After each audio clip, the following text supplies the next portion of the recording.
Hello, everyone. It's Jerry at the Fledge, and welcome to another episode of Every Damn Day. I think I'm going to be moving around a lot today because I'm all pumped up. One, because of my guest who's coming on today. But second, last night at about 3 a.m., my man Quaj, thank you so much for signing up. I was thinking you were going to miss it, but he took the last slot available. So we're going to have to talk about that. I know some other people trying to get in. Maybe we'll extend Every Damn Day. Maybe we won't. I'm not quite sure yet, but I feel the pressure already. Also, I got my blockchain shirt on that David Smith got me, really cheering for Bitcoin, Ethereum, and all the cryptos that there's actually a movie coming out about the Fledge, or a short film, and how we use crypto to empower people and not to enrich our own lives. And they think it's interesting. So we'll see how that goes. And then just another shout out to thisent.com and the champ, Joe Walker, for all of the positive stories that he's writing. And speaking of people writing positive stories all the time, let's introduce my guest, Miss Rina. How you doing today, Rina? Fabulous. I'm so fabulous. You look fabulous. It sounds great and all that. So who would you like to give a shout out to someone? I give shout outs. I'll give my shout outs. I'm going to shout out Dira Mayho from Wiseman. She's an amazing author. I'm also going to shout out City Council person Patricia Spitzley. She's a good friend of mine. And John Edmond, who is the father of Amaya Edmond, who was murdered when she was 7 years old. So Dara was on the show, I think, a couple weeks ago. I lose track of time because it flies by so fast. I love it. Yeah, so shout out to Dara. And I don't know Pat that well, but obviously know who she is and all of that. So definitely shout out to Patricia. And I don't know the story of John Edmond.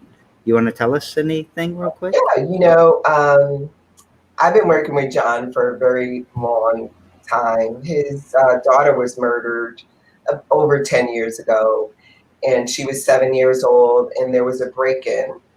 And she was running up the steps, and her mother's maid shot her at 7. And John has been such an amazing force.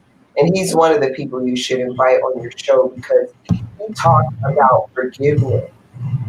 Despite losing his 7-year-old and going into the hospital and saying, no, I need to see her.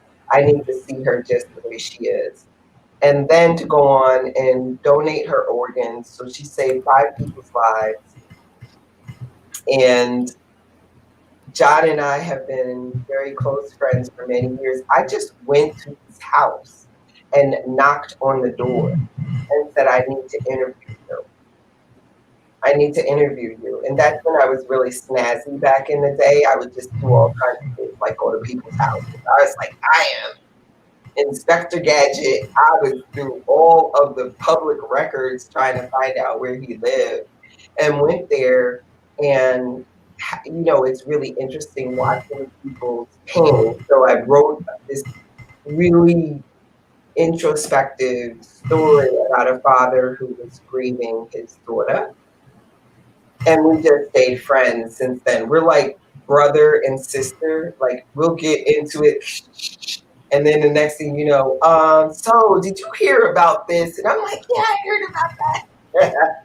But he has taken his experience and turned it into a lifelong road to helping other people who have been impacted by violence and murder. He is also working with the police department. He gets called out when there are issues, and we we just we just click. I mean, him and his wife are such amazing people. We go to all the marches together. If I need anything, I can call him. So it's really tough for a public person, which I just found out that I was a public person a couple months ago. I'm like, what is this public personality? Get out of here. Give me some public figure money, please. Just put it in my face. Just put it in my face. But yeah, I it's amazing. I would love to meet John. You know, I'm in a similar club as him. I would say the same club, because when you lose a child, it is absolutely horrible, and you don't even know you're grieving sometimes, and the actions you're taking are so irrational to everybody around you, but they make perfect sense to me. Yeah, we were So, also talking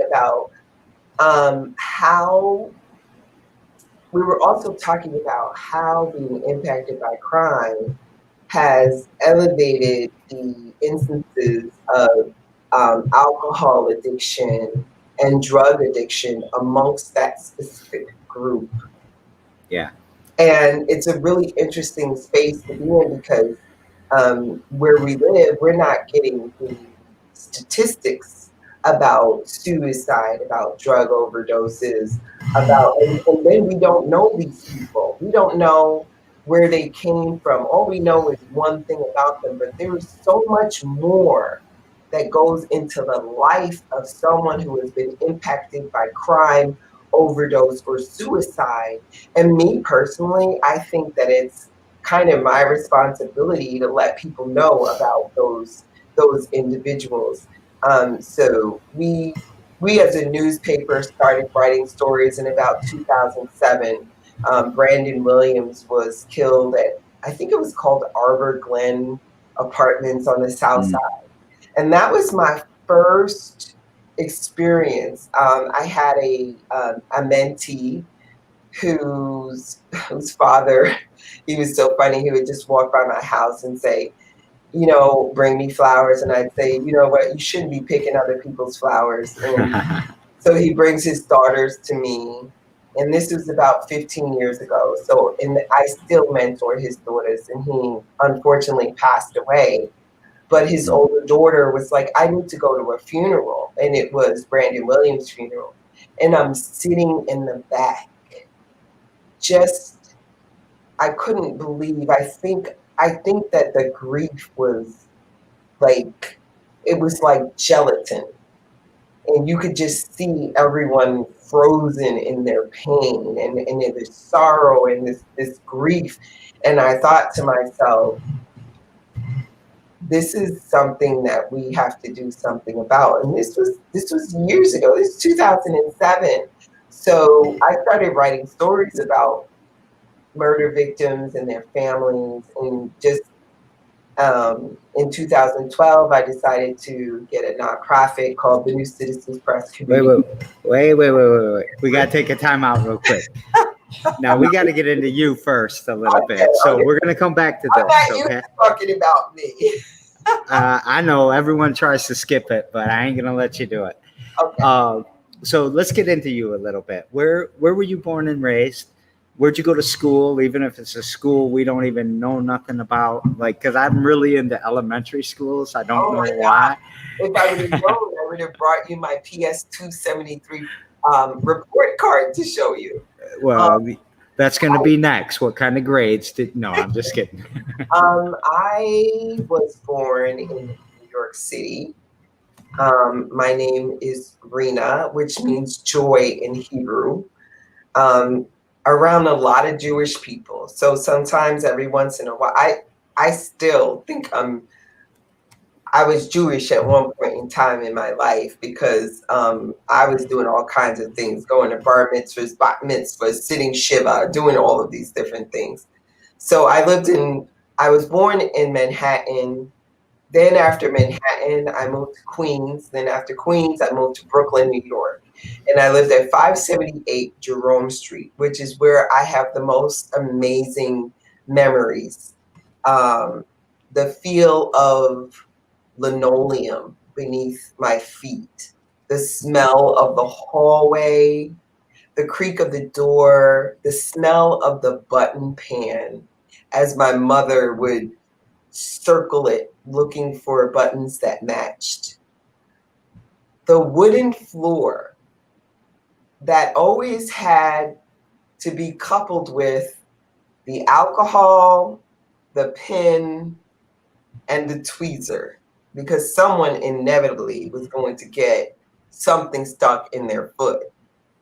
The view from the back window of the burnt down 10-story building that I watched burn, knitting with my mother on the couch with the plastic covering, legs stuck to it, wearing a polyester handmade item that we were all matching with. There were 3 girls and 1 boy. So I grew up in Brooklyn.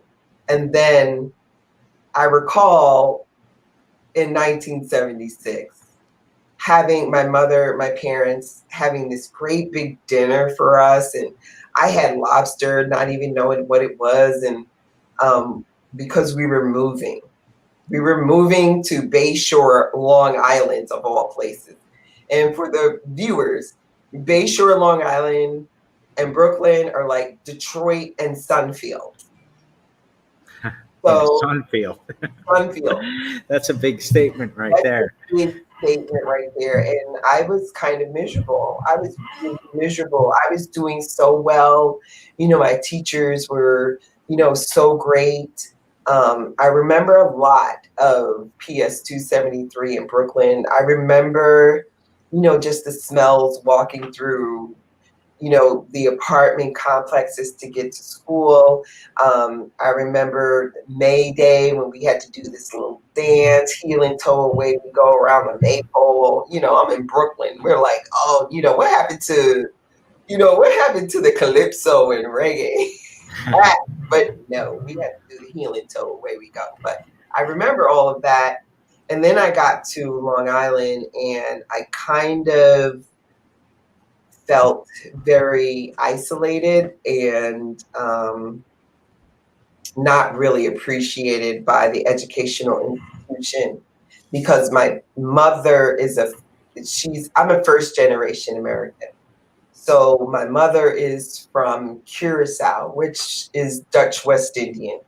So it was culture shock to me. It was culture shock going from one place and then going from another place and there not being any Caribbean people there. So I grew up in Long Island. Then after I got out of high school, I went to Brooklyn. I went to LIU and Brooklyn. And then from Brooklyn, I went back to Manhattan and I graduated magna cum laude from City College, CCNY of New York on 138th Street and Convent Avenue. And then I came to Michigan. So I want to pause for a second. I love how you're talking about the smells. Smells is such a powerful way to bring memories back to you. And I just love that you're talking about that because I love that. It keeps me cool. It really keeps me cool. Yeah, my lilacs. I love lilacs because we had a big old bush when I was a little kid. That are some happy times in my life. Right around the same time, so I'm going to out your age if I ask this question, but I'm going to give it a shot anyways. So how old were you? I was 10 years old. For my age, so I'm not really worried about it, and I'm happy. That's spectacular. I was 10 when in 1976. So I was born in 1966, December 27th. High five, September 2nd, 1966. I'm 3 months older than you. So, yeah. So we're both going to be 55 this year, right? Yes. And I'm really looking forward to it because I think that this is the best time of my life where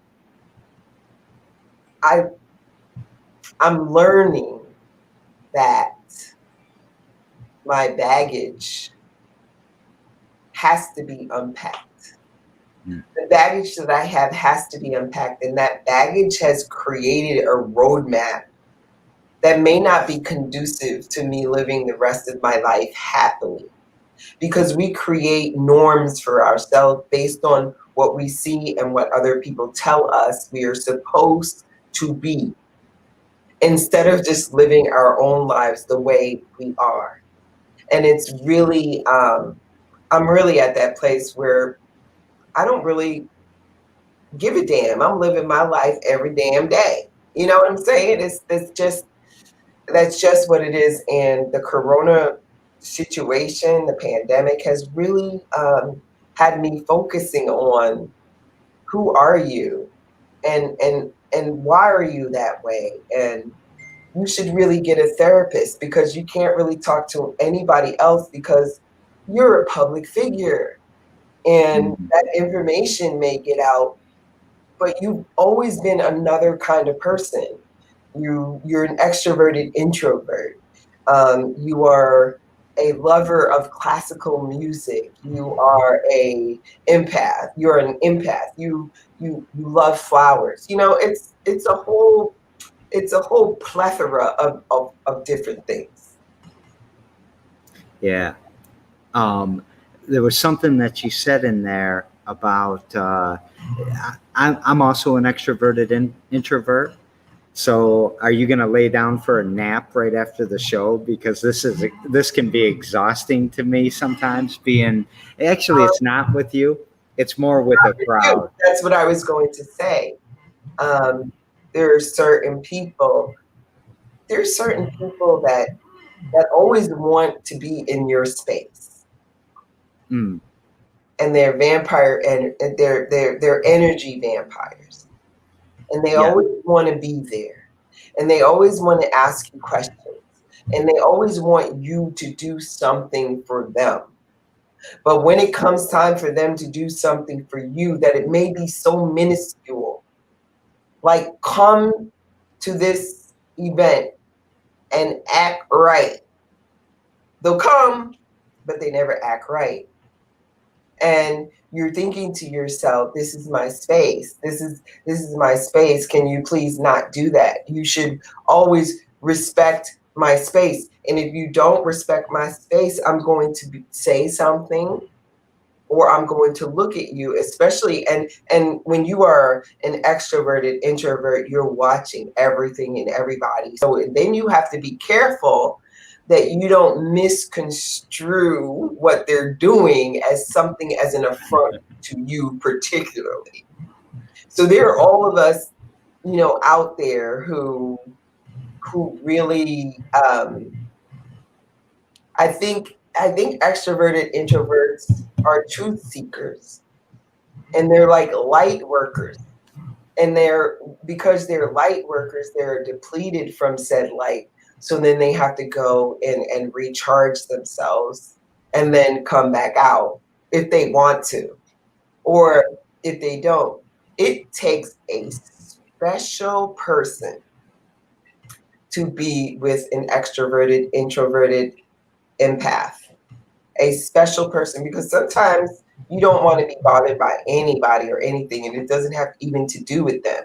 And human beings, we want to be loved, and we want to have joy. We want to, say, hey, guess what I got in the mail? This really cool love button. And the person's, you're like, and 3 days later you're like, oh, that cool love button, can I wear it? So yeah, it's been really really interesting. So I'm really coming into myself and into my own truth, and realizing that I need to be a little more I need to be a little more out there with the things that I love and protect. Like, just being a Black woman, period, is a complicated space to be in, um, especially when you have people or males who look like you, who are the main people who are attacking you. And it's complicated because other people say things like, well, hurt people hurt people. I'm like, I don't give a damn. Just because you're hurt, it doesn't mean you need to hurt other people. It means you need to sit down and assess exactly what it is that you're doing, because in essence, after that, you become the person that 5 people no longer want to deal with. You become that person that, you're just not trusted anymore. You become that person that people are afraid of and intimidated by. And it should not really be that way. It's about healing and love. It's not really about expressing yourself in a way that makes people feel uncomfortable. But you know what? Sometimes you have to deal with that uncomfortableness. And I just think that in dealing with being uncomfortable, you just have to surround yourself and hug the people who have went through exactly what you've gone through, and just be there for them. It's really funny, Jerry. I'm telling you, when I was growing up in New York, I was a runaway. I probably at 14 years old, I started running away. So I used to live in the 34th Street Penn Station bus station. The bus in Manhattan. So I used to jump the train, the Long Island Railroad, steal somebody's ticket, put it on my chair, and then ride all the way into 42nd Street, and then I would go to 34th Street, take the train to 34, jump the turnstile.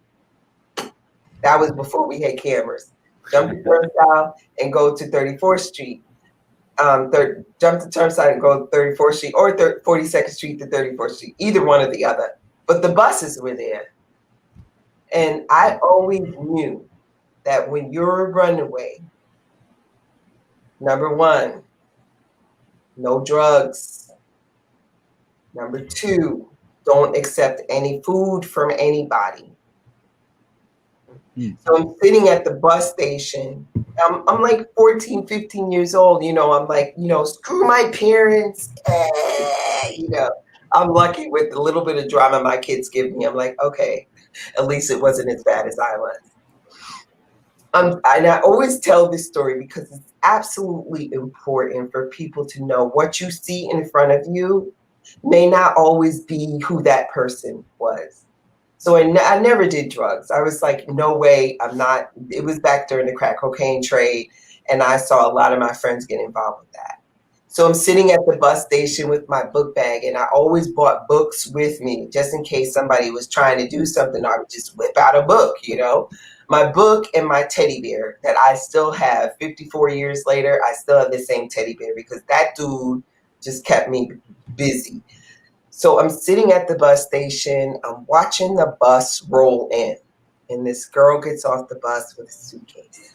And before she gets off the bus, there's this guy, and he has on a rust suit. I will never forget it. And he kept looking at me and looking at me, and my spidey senses said, oh, hell no. So he comes over and he asked me if I was hungry. Of course, I'm hungry, fool. Can't you just see me sitting here looking like a starving child in the bus in the train station? And I said, no, I'm not hungry. We went to the bus. He got off and asked the girl the same thing. And she said, yeah, I'm hungry. And I saw them walk off. And I thought to myself, she is never coming back. And then I said to myself, eating those pizza rinds out the garbage can is so much better than getting caught up in some stuff like that. Yeah. I mean, that was my life living. I smell train soap, and it takes me all the way back there. I smell train soap. I hear certain things, and all of a sudden, I'm that kid in the train station. And it's like, people don't know. You don't know that. That's why I give so much. And that's why I ignore bullies, because I'm thinking to myself, if you think that you the worst of it and you're getting over on me, I choose to bring this forward. And then I choose when I need to bring it back. But I'm not going to let you microaggress me, because if a pimp couldn't microaggress me at 14, what makes you think that you can do that? So it's a whole experience in itself to continually unpack that kind of baggage. Yeah. So let me put a couple things up. Dara's just throwing some hearts at you here. So it was right around the same time you said you want to give some people some love. So and Nikita Brunson, you know her, Uncovered Beauty. She's back. Nikita saying hey. And then Robert Lopez, I'm going to try to get you on the show, but you're going to have to be a backup unless I extend because somebody took the last night. And Daphne Whitfield, hi, how you doing? So I said some quick highs. Thank you for letting me do that. I want to go back to empath. You said you're an empath. I am totally. I just learned that word in the last couple of years, the last few years, when I started reading Octavius Butler's Parable of the Sower and Parable of the Talents and all of that. You ever read Octavia?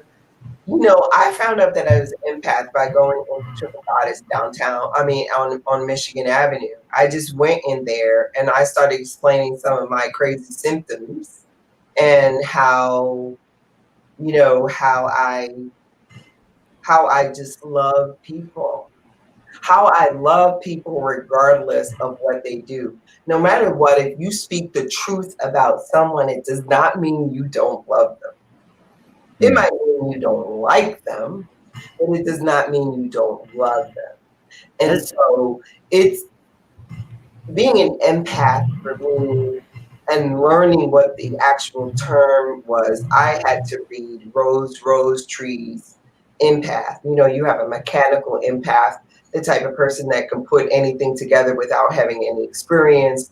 Plant empaths that just, go about growing plants by just going like that, and for anybody who tells me that this is witchcraft, nonsense. God gives you these gifts to work with.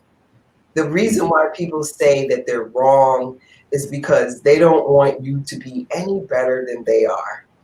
They don't want you to have any skills, or they don't want you to have skills. They don't want you to be in that space where you're comfortable. And it's really funny how, I probably shouldn't say this, but I will. How people will say things like, yeah, we're having an event, right down from your house.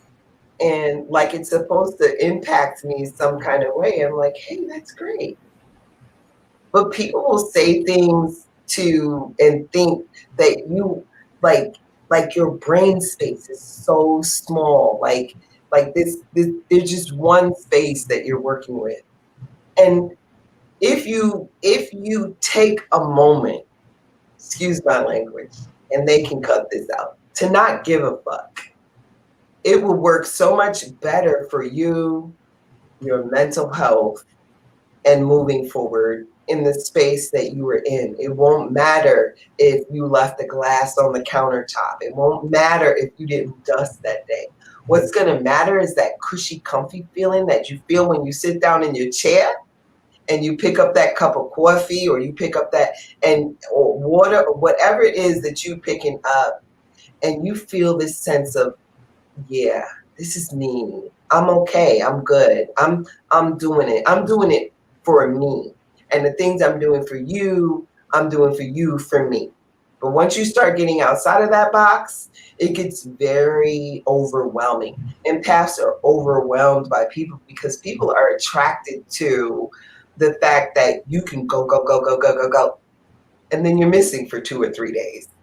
But they don't know what you're doing during the 2 or 3 days, trying to find a purple sock and an orange sock to match, and your partner or wife doesn't, they are the real heroes because they could have given up so long ago. My partner, I'm just like, I don't even know why he even stays with me sometimes, but he just goes, yeah. But It's great. It is great. It's really a great space to be in, to be an empath. I love it, and people really need to know who they are so that they can learn to deal with the outside world. We have very, very narcissistic people in this world. We have very, very. No one can tell me that evil does not exist. It does exist. It's how you deal with it that matters. Yeah. So, when did you move? Well, I'm going to get back to your story of getting up to the New Citizens Press. So, you moved here shortly after college. Is that right? I took 21 credits my last term so I can move my with my boyfriend here. Yeah. I got a U-Haul. I graduated and got the U-Haul. Took us 4 days to get here, and that's how I got here. I was dating someone who was going to Cooley Law School. All right. And I was in that truck like, I'm out of here so much because there was nothing else I could do. But what was I doing? The thing about being young and making the decisions that you make. When I look at people like my children, they're like, "Don't tell me what to do," and I'm thinking, I wish I had someone to tell me what to do. I wish I had someone who cared enough to tell me what to do. My children think that caring is controlling. So I moved here, and then, like, I don't know, a year or two later, I bought a duplex. This is what most people don't know. I'm like, I bought a duplex because the rent on the duplex was a third of my studio apartment. So I lived in the back apartment, this one bedroom apartment, Jerry, and it was small to everybody else, but to me, it was a mansion because I was so used to living in such a small space, and then rented out the larger 2 bedroom. And I've been doing that. I've been a homeowner since I was 19. Nice. I did that with my income tax check. With my first income check I got back, that's what I used as a down payment. And the lady that I was doing a land contract with, she was so mad when I paid her off early, because she wouldn't be able to do the easy stuff by herself. And this is what financial freedom does to you. Nobody cares that you want to buy all these, you want to buy things that are materialistic. But you should care that your future is reliant on everything you have on your body. When you have on your when your body is wearing things that cost more than your rent, you need to really reconsider. And I'm talking about your rent minus any. If you get Section 8 and your rent is $89, then you should have on an $89 or less outfit. I'm sorry, because if you're spending 300, that money, your Section 8 money, on your physical self, you have to put it into your financial self.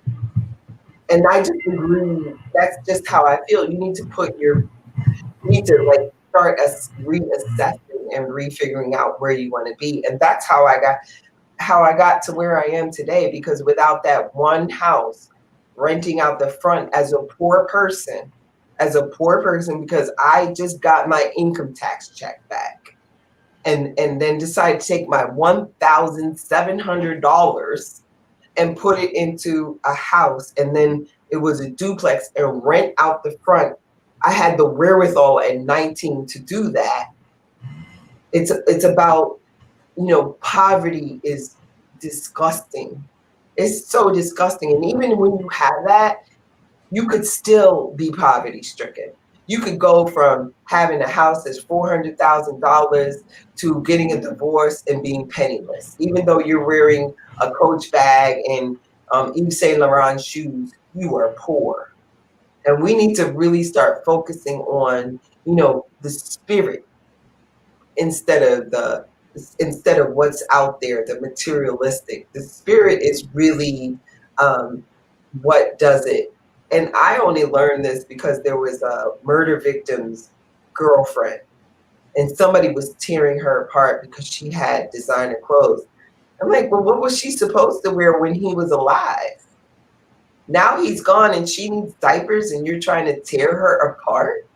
Her mate is deceased. The person who took care of her is deceased. So what? She has a Louis Vuitton bag. She needs diapers right now. And besides, if she was to sell it on the street, she would probably only get $200 for it. Because Mm. when you're impacted by crime, people try to victimize you more. When you're a homeless woman, people try to victimize you more. When you're homeless, people try to victimize you for your bridge card, for your social security. And I'm not saying that everybody, but this is a possibility that could occur. And I know that I'm so off kilter. Look at my heart today. You know, it's you said bridge card, and it reminded me of something. I had an epiphany maybe a month ago, that I don't like to use coupons when I go in the store. And where I realized the reason I don't like to use coupons is because when my mom would send me to the store with our food stamps, and it was in that little booklet, and I had to tear it off, and oh, that was embarrassing, that Oh, yeah, was yeah, yeah. horrible, and I can't even use a 50-cent off coupon That's now the baggage. because of that. That's the baggage. So maybe you should bring some couponers on. Listen, it's the baggage. It's the baggage that we have to unpack. Yeah. There are some things that you just have to unpack. Yeah, I think that I do have to get over that, and I think I got to work on that. And I don't know. Bring them on; they'll get you over it when you're saving $1,000 on toothpaste. It's stressing me out. I'm stressed out now. So, how'd you get to starting the New Citizens Press? Oh boy, I'll be quick with that one because I think I've told this story a million times.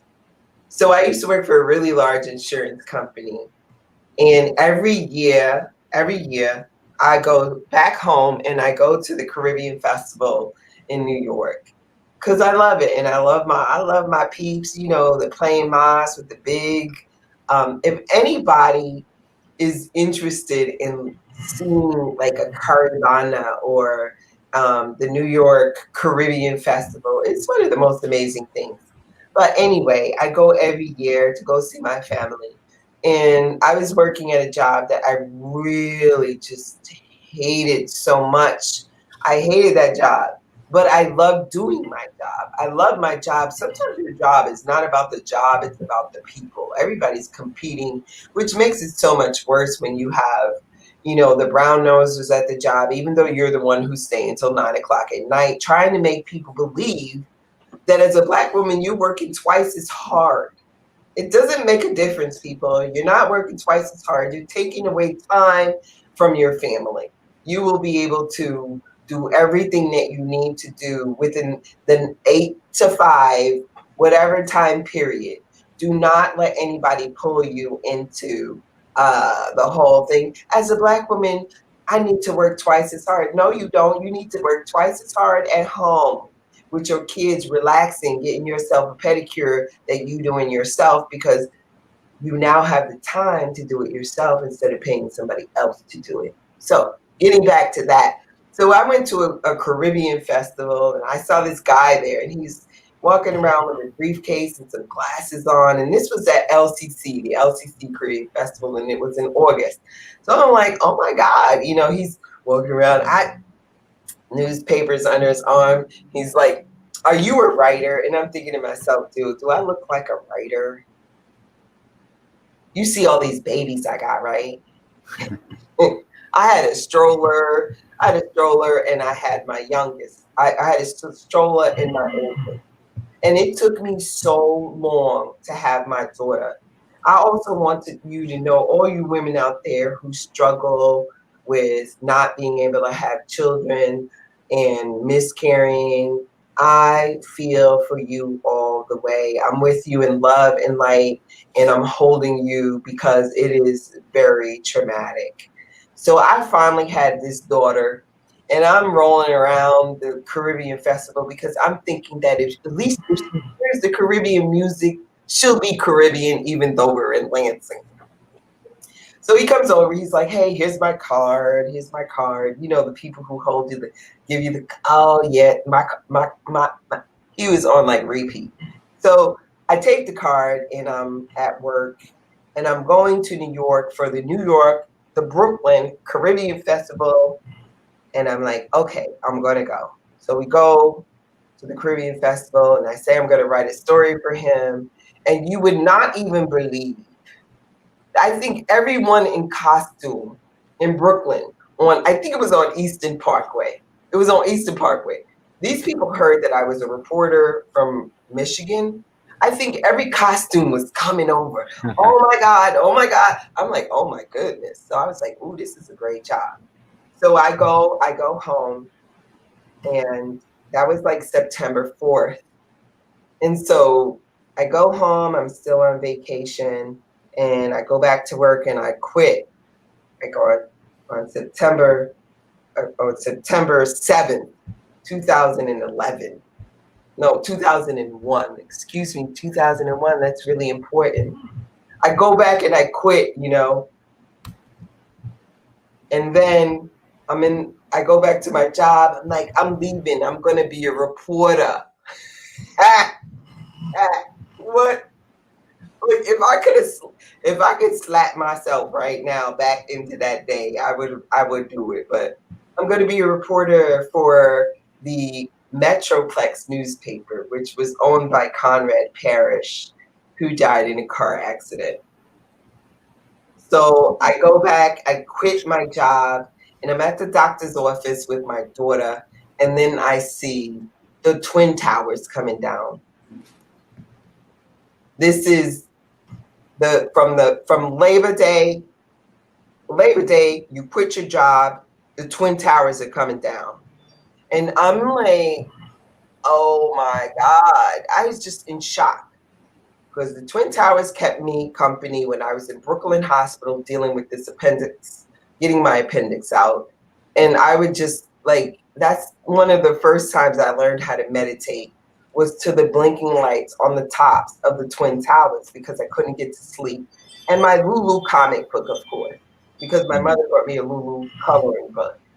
So I'm in shock and I'm like, oh crap, I just quit my job. I just quit my job. I have no job now. And now I'm working for a newspaper and I don't know what's going on. I don't even know these people. Oh, what an interesting time from September to November. So what I found out was the guy that I was working with really didn't own the newspaper.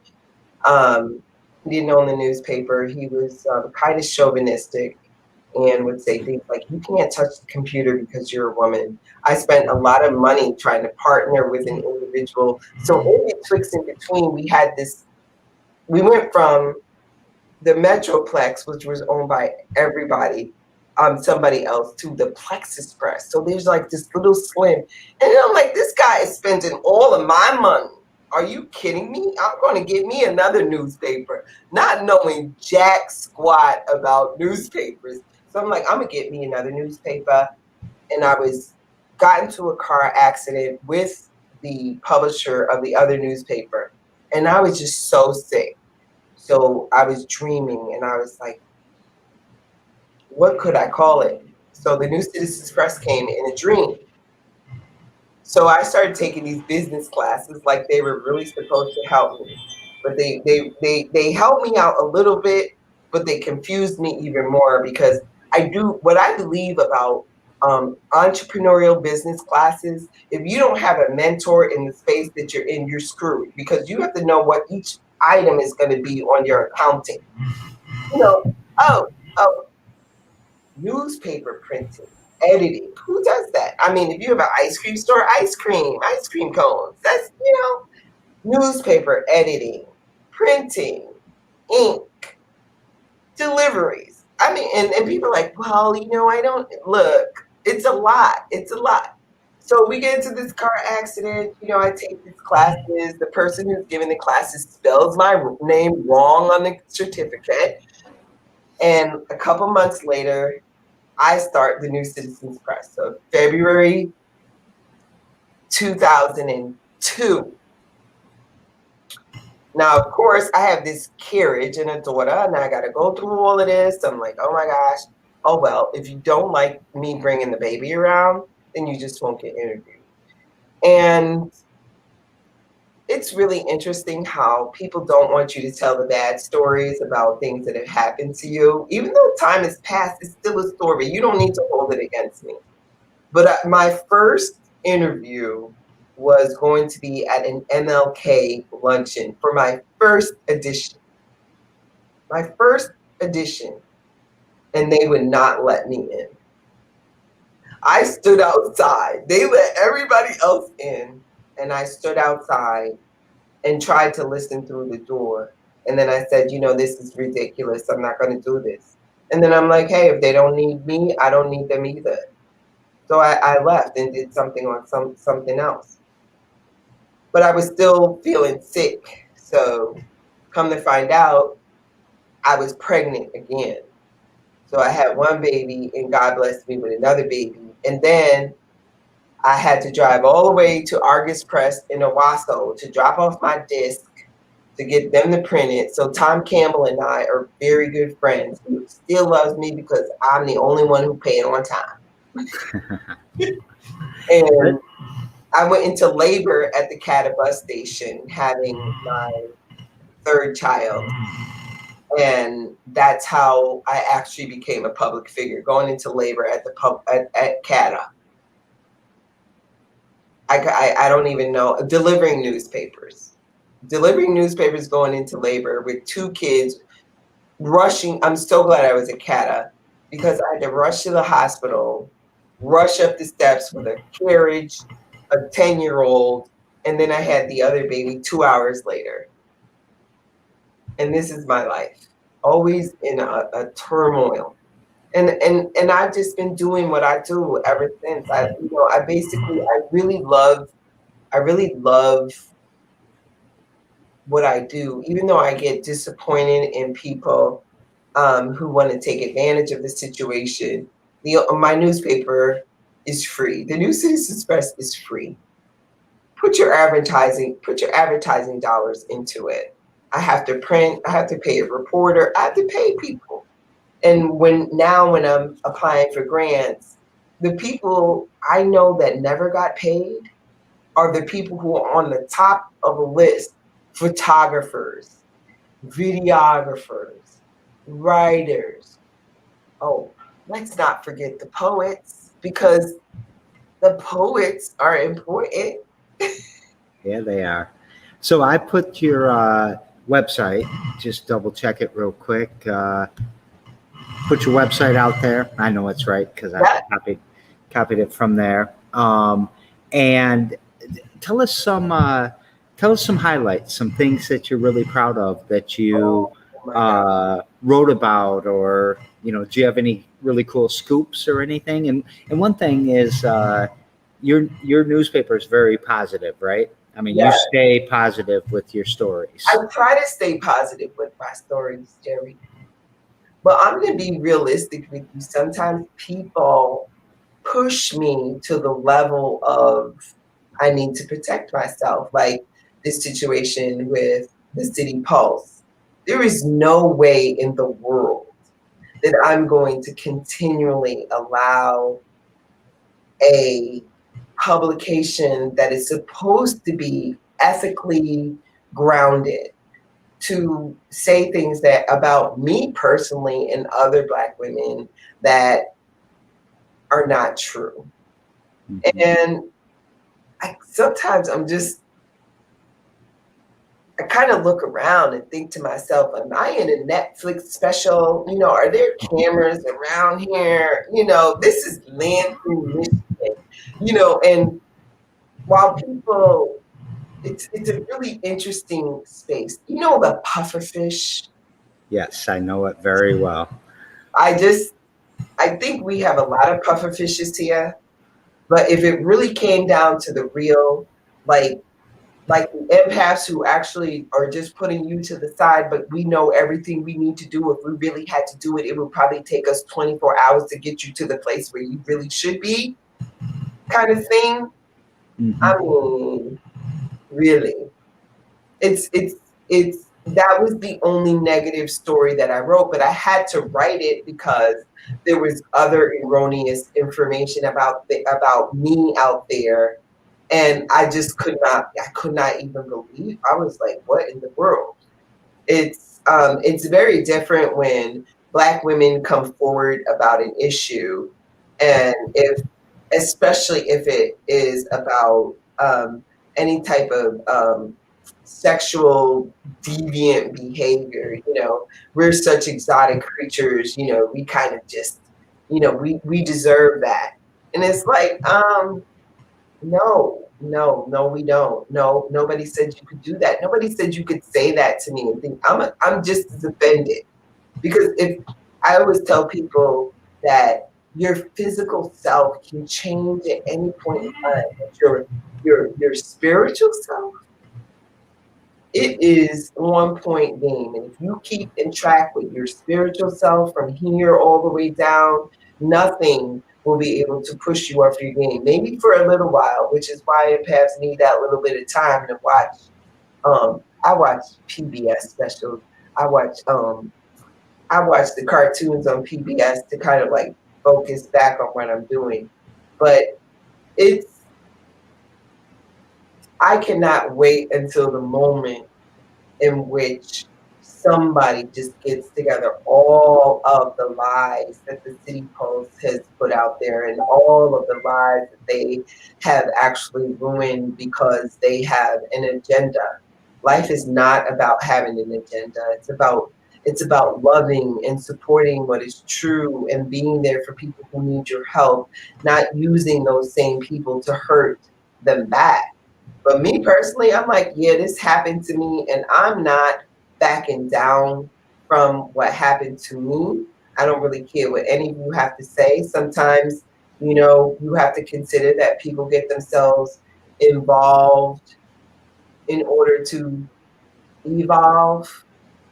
And I will just make an equation. I will just equate that to a priest in the Catholic Church who is involved in things he shouldn't be. And I would equate that to the troop leader who's involved in things that they should not be, but they involve to evolve.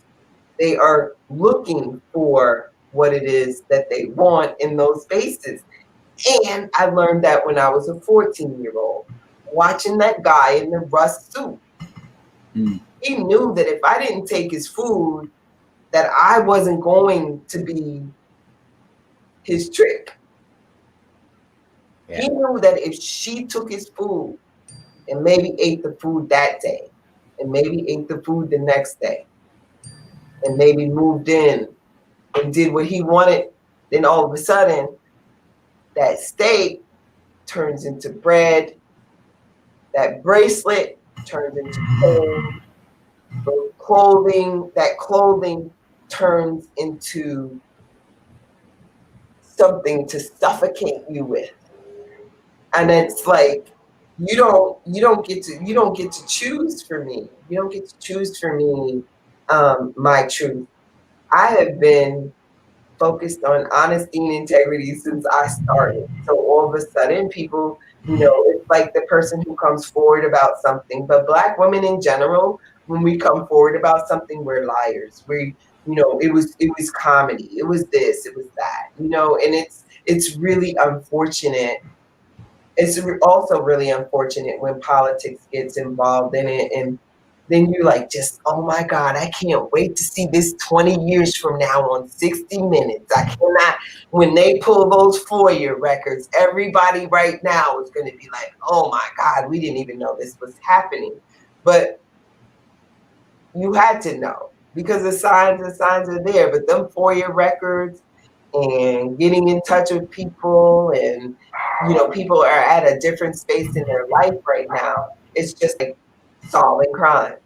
I tell you one thing: go back 10 years from now and find the girlfriend of the boyfriend of the boyfriend's boyfriend who did what he was doing. and she's going to tell you exactly what happened. But we don't even have the money to do that. So are we segueing, Jerry, or am I talking too much? I'm letting you talk because I want you to be able to express yourself, but I do want to get back to the New Citizens Press a little bit more, because of all the things that happen to us, it's what we do with that and what we accomplish that can really. I think it's amazing that you've run a black owned led media. Uh, Female, what? female. Female, sorry, say that too. Um, uh, Media outlet in these times, in this place, and I don't like to use the hashtag strong woman or strong black person or whatever, because it implies that you have to add that. This is And what I was talking about before. But no, and the one thing I've never got a journalist degree, but the one thing I do is love. I love people. I love people so much that I try to get into their souls. And it's like I'll start like visually start from their stomach and like take the steps all the way up to their brain because you started somewhere. I mean, I started in the middle. I probably started right here in the neck, but there's other people that started in the belly and those steps that they had to go through to get to where they are today, whether it's singing. I had an interview with Dira, and I think, like, of all of the people that I had an interview with, I think Dira touched me the most. Um, John touched me as well, but Dira, Dira had to, she had to do her. I will support her until the wheels fall off. Okay, we riding on a unicycle, and Dira is riding on the pedals with me, and I just appreciate her unadulterated honesty about the things that she went through. And I also know that even people, and now she's public, she's a public figure. Once you start getting out there, you're a public figure. But what people don't understand about being a public figure is that we're humans too. And just because we went through what we went through, it doesn't mean that you need to continue to use it to denigrate us because you don't have shit yourself.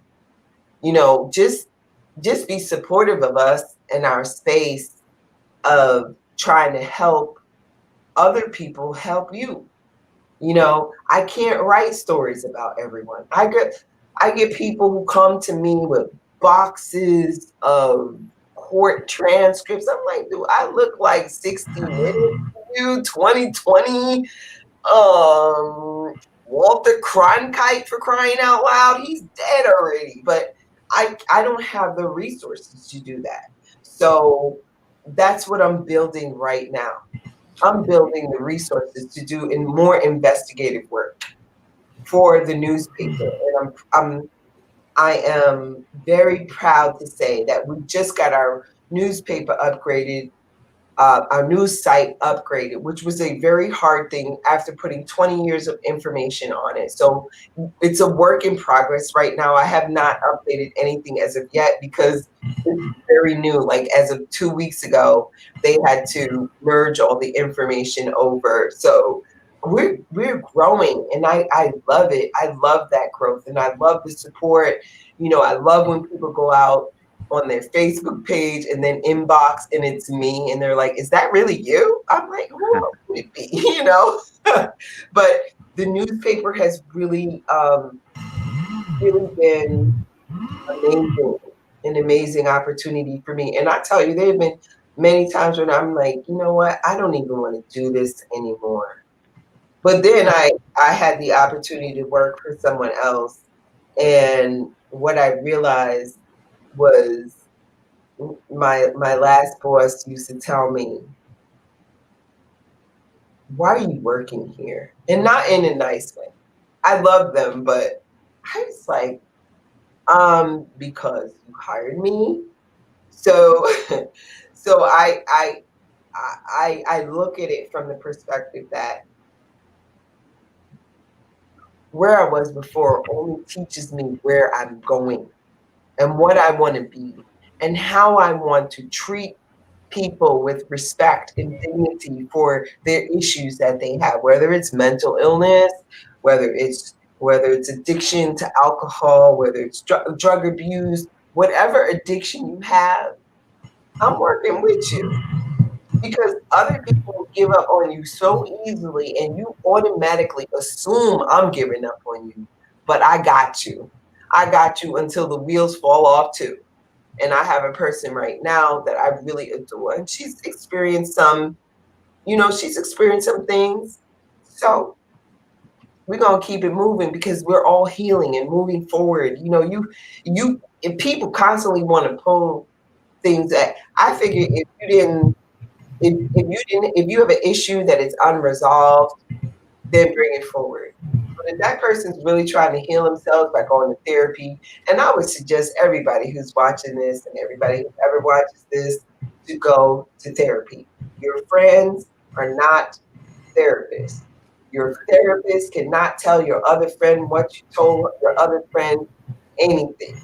And that way you keep it smooth and rolling. And you'll be able to see better because you'll have someone who was trained on trauma, trained on relationships, trained on children.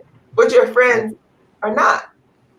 I've said that the last 5 shows, everyone should be going to therapy for a mental health checkup at least once a year, like we do with our physical health. But therapy is important. We need to find a better solution for that because it can be expensive and out of reach for so many, and all of that. We're all still learning, we're all still healing. I really want to let me ask you a really direct question about the New Sure. Citizens You can Press, ask me though. What's anything. what's your favorite story you ever did? My favorite story I ever did. Now you're talking about 20 years. 20 years. I think I think my favorite story I ever did was the one on John and his family. I had never, I had never went out of my way to find somebody, to track them down, to knock on their home door, to ask them for an interview, and never have since. It was like I was just led to do that on behalf of his daughter. It was a very powerful spiritual thing.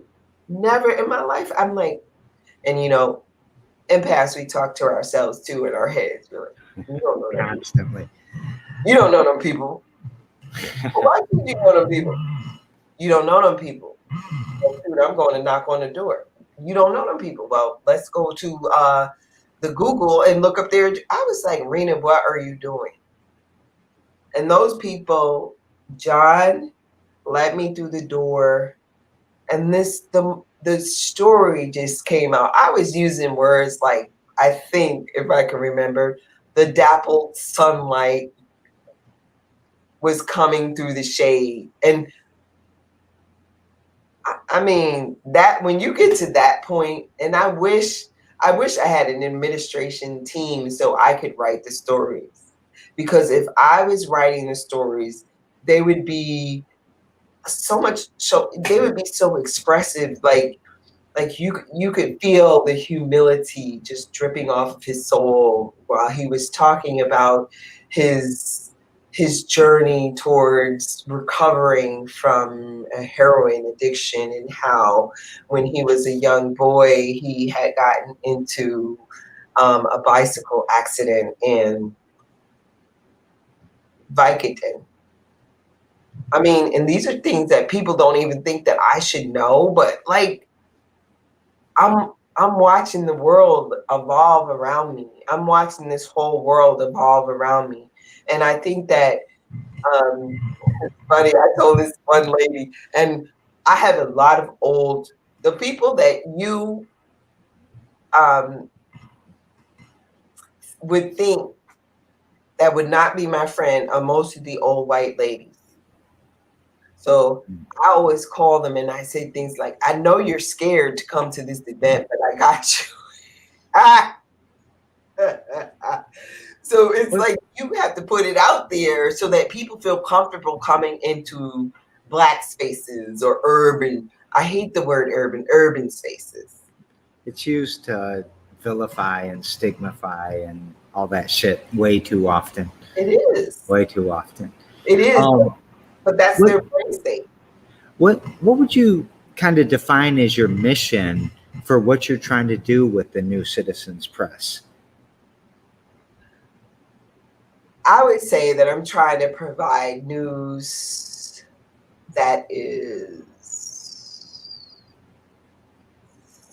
for people and about people. For people and about people. I mean, you can't really. How is it that we really prescribe to the Associated Press?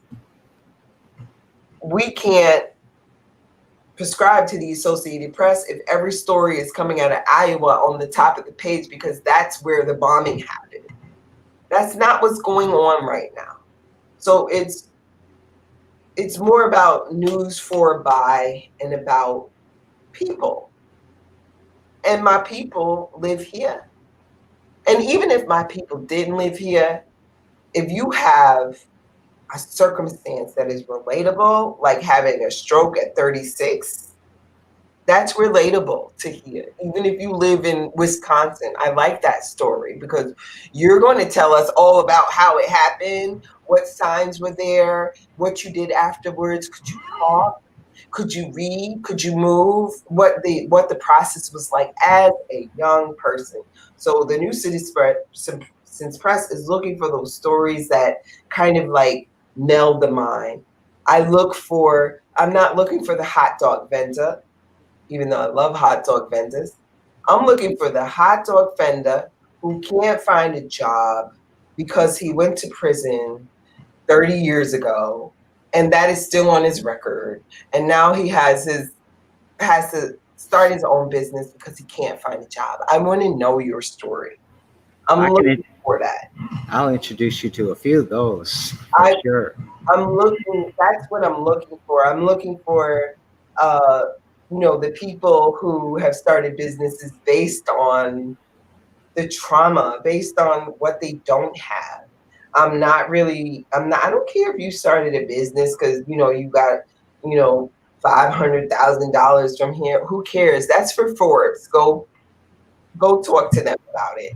I want to know that you started your business because you hustled picking apples up north, and then all of a sudden, your wife started a pie crust company, and then you and her had the a pie crust whatever extravaganza, and now you're selling pies across the nation, and started out as a migrant worker. Yes, that's my story right there. Go ahead. Not to say that the other stories aren't great, but I love those. I love the stories, and I especially what I have a problem with, Jerry, is that I don't get enough stories about males. So if you could help me out with that, my email address or what have you, I need to get more stories about males who have overcome, and they need stories about themselves because the mainstream is not looking out for them. And they don't know how to do press releases and put all that information out. So even when I'm doing a story for the New Citizens Press, I'm teaching as well. This is your first clip that you could send out to Meyer so that if you want to get your product in the store, this is your first clip. And you know what? When you make that raspberry pie, I'm right there with you for an update. That's who I am. I'm not, trying to be, I'm not trying to do anything but that. And me personally, I don't think that there's anybody. I'm not competing with people. If you're not collaborating with me, I'm not competing with you. What do you do every damn day to push that mission forward? I love myself and I love people. I love people to the point where I will let you go. I will let you go if it's not conducive to you or to me, but I'm going to still love you. I like what you said yesterday, and it's going to lead into actually my next question. I'm going to save it for a second. Um, I think more people need to love themselves. I think that we don't know, we think that it's pride, we think it's ego, we think it's things like that. But if you ain't taking care of yourself, it's going to be really hard for you to take care of other people. Oh, absolutely. You got to put on your mask first. Yeah. You got to put on your mask first. But also, the people who are looking to be helped by somebody, you need to also be responsible to make sure that that person that you're asking help from already has their mask on, because sometimes it's too much for that person. Mm. People come and they talk and they do things. That other person is going through something that you have no clue about because your situation is so important. So oftentimes I'll ask people, I need to talk to you. Do you have the space for me? Do you have the space for me? Are you okay? Because we're so selfish as human beings and we're so used to getting what we want. We're so used to being able to call people up at any hours, that would be me, and just ask them for whatever it is that you want. But you have to be respectful and ask for the space. Are you available for me? Because sometimes people will cut you off because they have so much things going on, and then you, as the taker, or the wanting to take her will be like, oh my gosh, she hung up on me. And that wasn't what it was. Maybe her mother was dealing with Alzheimer's, or maybe her aunt died from cancer, but you never asked. So we have to love people more in that space. So we daisy chained the shows together, and yesterday on the show you were actually watching. I had Adam Grant, who was a great guest, as you're being a great guest Oh, too. he was amazing. I loved it. And I just loved it so much. He was really good, and um, I just learned so much. I think this should be a Netflix special. Here we always talking about Netflix. We need some money. We need a Lansing Flicks. Yes, yes. Forget Netflix. We'll build our own thing. Um, so his question to you is, what's a bias that you have and you recognize and that you're working on? I think I have a bias towards narcissistic bullies. Mm. And what I am working on, I mean, I don't, I, I'm a first generation American. I'm 51% Italian. I don't know how that happened. That came through ancestry. My mom, she's still not saying anything, but I'm good with it. Um, I'm, I worked at the UN. My life has been very, very, very great. Actually, I'm 51% European, 26% Italian, 13% German, and French, and some other stuff. So I always kind of knew that I was kind of different, which made me be more aware of everybody. And even at 14 years old, the reason why somebody says, why do people say that they're an ally? I mean, even at 14 years old, listen, when I had the LGBTQ individuals who were in the train station with me, they protected my soul. And I promised myself, when I get up out of here, when I become somebody because I'm going to college, I'm going to be the most supportive person I can be for the LGBTQ community, because they were the teenagers who were predominantly runaways back then. We didn't have terms. You know, we didn't have people who were supportive. You know, in New York, if your parents kicked you out, they just kicked you out. So I would say that my bias would be towards bullies and trying to understand, why they do some of the things that they do and trying to help them because usually I'm like, oh, heck no, but I need to figure out why is this happening? Why are you that way to hurt people that don't have anything to do with you? Why are you that way? And um, then to forgive them for bringing other bullies on board. If you notice, it'll be one person and then three other bullies, and I'm trying to figure out how that works. How does that work, and how can I forgive you for doing that? So that's my bias. Once you get me to a place where I'm giving you the side eye, it's different. It's really different. I try to stay away from that place as much as I can. We got shot in February of 2019. It was mistaken identity. I have a huge bunch of stories about that I'm really upset with our current, well, with our government in general and stuff like that. And I always tell people though, the one thing I wish I could do right now is give a big hug to the kid that shot our building up, actually shot another guy that was in the car there. Because at the end of the day, if there's tigers running all over the place and we're just finding them and picking them up and taking them somewhere else and not doing anything with why is there a tiger around or how do we tame this tiger or whatever, we're just pushing our BS around the place. So Exactly. I totally understand that. Um, you know, you get that as a public too. You just get people who attack you for no apparent reason. But for me, I find people humorous. I use when when depression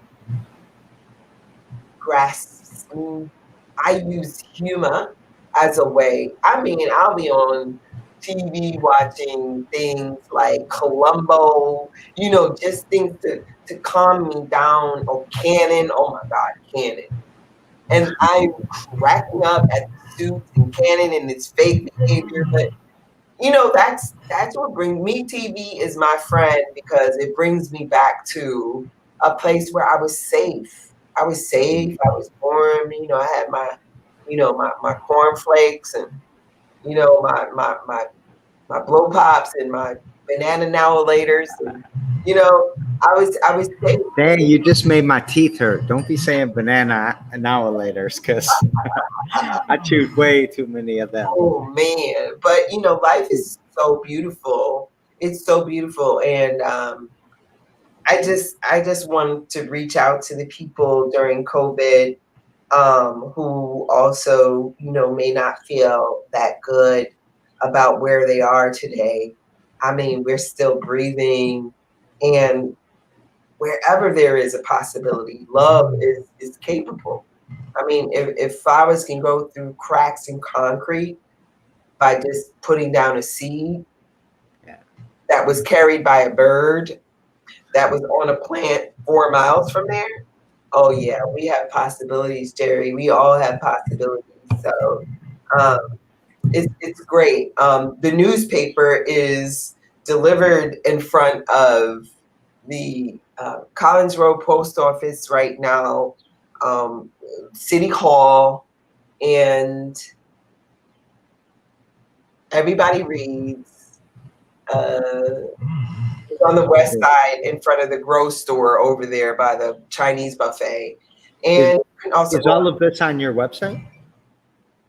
No, The no, locations? Oh, no, okay. it's not on my website because of COVID. It's like Ah, COVID just messed everybody up. So the places that I was delivering before, they all had changed and they've all been morphing due to who's closing, who's opening, what really closed down. So I'm trying to wait. But ah. in that space of not knowing, we got a new website. I got a website for the nonprofit part of it.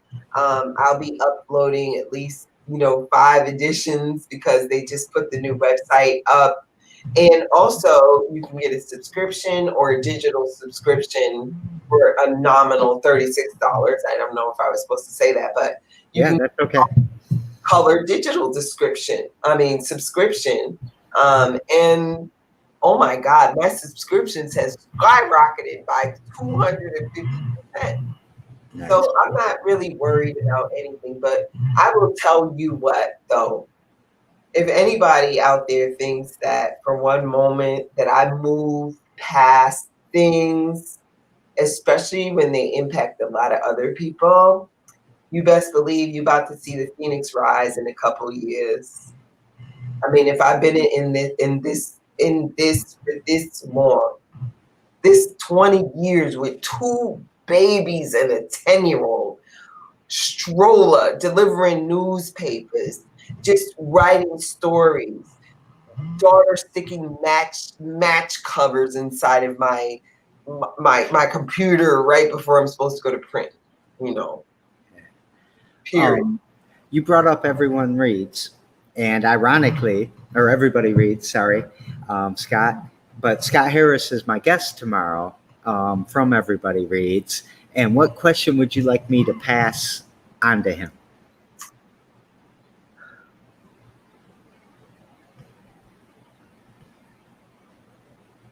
What are his 3 ways to deal with people who hurt other people's feelings?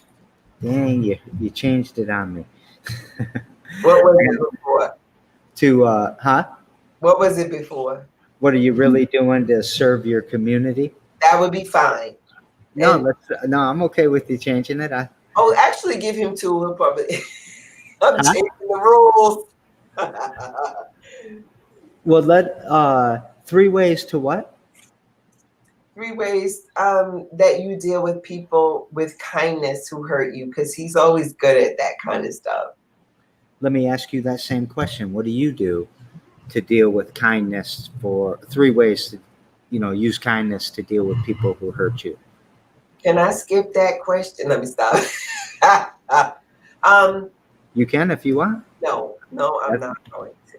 I Number one, I just tell the truth.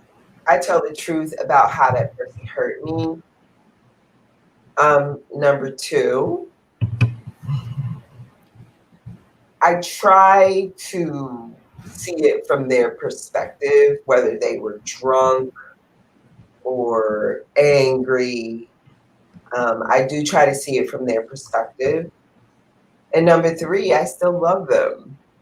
I don't like them, but not loving them takes away some of my functionality psychologically.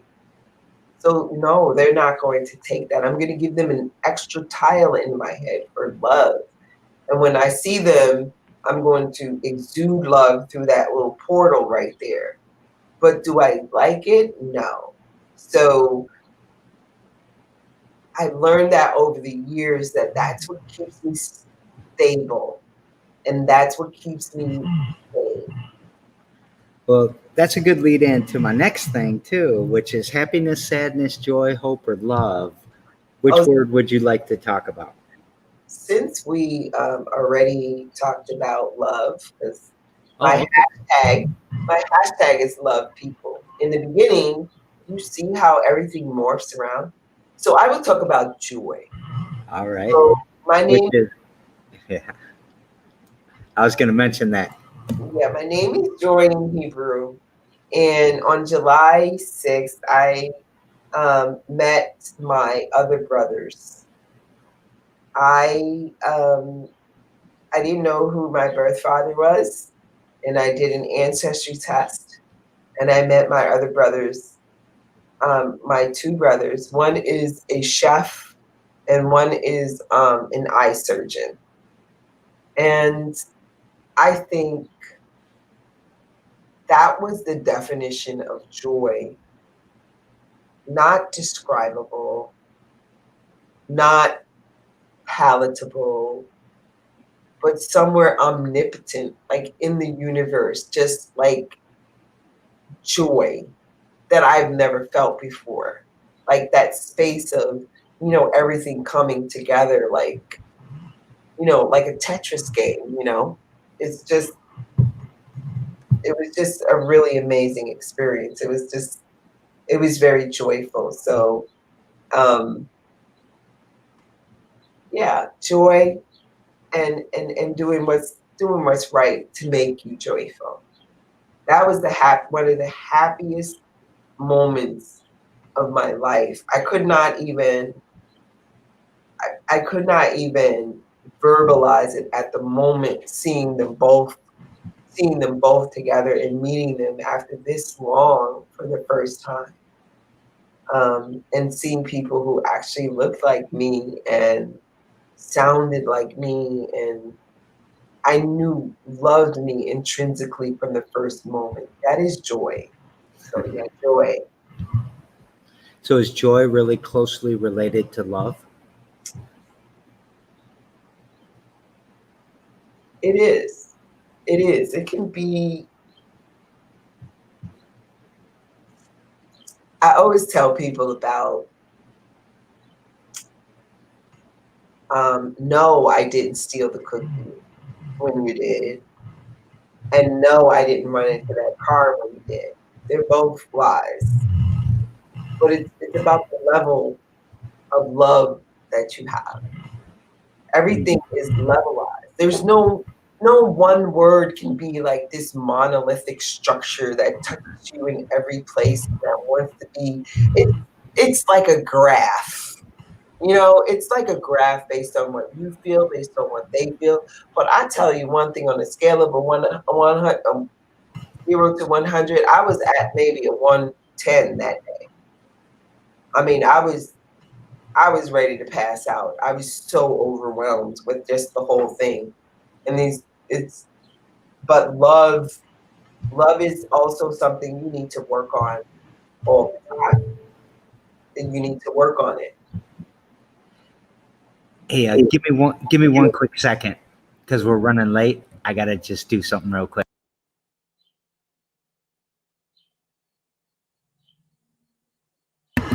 Sorry, I'm back on track. Right. Oh, I got a 3:30 meeting that's gonna be here.